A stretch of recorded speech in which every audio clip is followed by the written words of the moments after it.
Assalamu alaikum, dear students. How are you? I hope you are fine.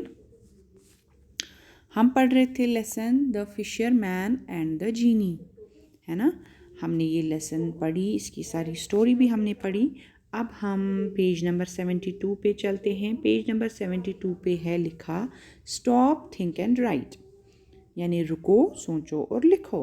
हमें ये question सोचने हैं कि क्या हमने पढ़ा स्टोरी में, और अब हम उनके जवाब लिखेंगे, आंसर लिखेंगे। ठीक है। क्वेश्चन नंबर 1 है why was the Fisher man afraid. Why was the Fisher man afraid. आप अपने हाथ में पेंसिल लीजिए और जो इसका आंसर होगा वो आप इस पर लिखिए, क्योंकि इस पर खाली स्पेस दे के हैं, वो आप यहीं पे लिखेंगे। Y was the fisherman afraid. Fisherman क्यों डर गया? हाँ, फिशरमैन क्यों डरा हुआ था, क्यों डर गया? Because the genie told him that he is hungry and he will eat him up. ठीक है, क्योंकि क्यों वो डर गया था? क्योंकि जीनी ने उसको बोला कि मैं तो भूखा हूँ और मैं तुम्हें खा जाऊँगा, बोला था ना। तो उसने उसको बोला था वो भूखा है और वो उसको खा जाएगा। तो हमने लिखा because the genie told him that he is hungry and will eat him up. ठीक है, आप 1 मिनट पॉज कर लीजिए इस वीडियो को और ये लाइन अपनी टेक्स्ट बुक पे, जो आपके बुक हाथ में है, ये इस पे लिखिए।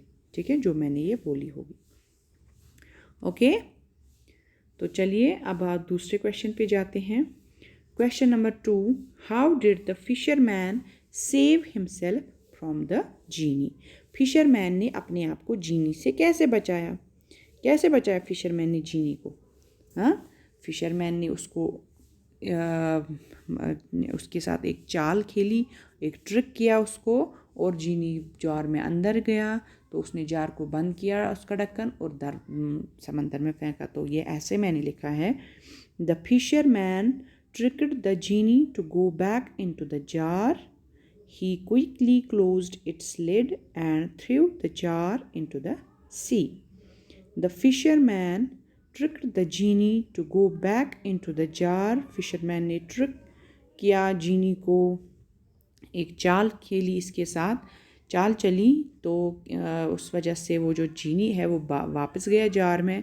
ही क्विकली क्लोज्ड हिज लिड। तो फिशरमैन ने जल्दी जल्दी उसका ढक्कन बंद किया जार का, and threw the jar into the sea, और जार को समंदर में फेंका। ठीक है, तो अब ऐसे इसको फिर से पॉज 1 मिनट के लिए कीजिए, जितना आपको टाइम लगेगा। आप फिर उसको अपनी टेक्स्ट बुक पे लिखिए, जो मैंने ये ब्लू से आंसर लिखा है, ब्लू कलर में जो ये आंसर है। मैं फिर से एक बार पढ़ती हूँ इसको। The fisherman tricked the genie to go back into the jar. He quickly closed its lid and threw the jar into the sea. Okay? चलिए पेज नंबर 73 पे। अब पेज नंबर 73 पे हमारे पास अब नए वर्ड्स हैं जो हमने इस लेसन में सीखे हैं। नए वर्ड्स जो हमने अब देखे, जो हम पहचानेंगे और हम अब इनकी मीनिंग भी जानेंगे। लिविंग। लिविंग, लिविंग के 2 मतलब है। एक लिविंग हो गया जैसे ज़िंदा रहना, ठीक है, जैसे हम बोलते हैं लिविंग थिंग्स, जो ज़िंदा है चीज़ें, लिविंग थिंग्स तो आपको पता है।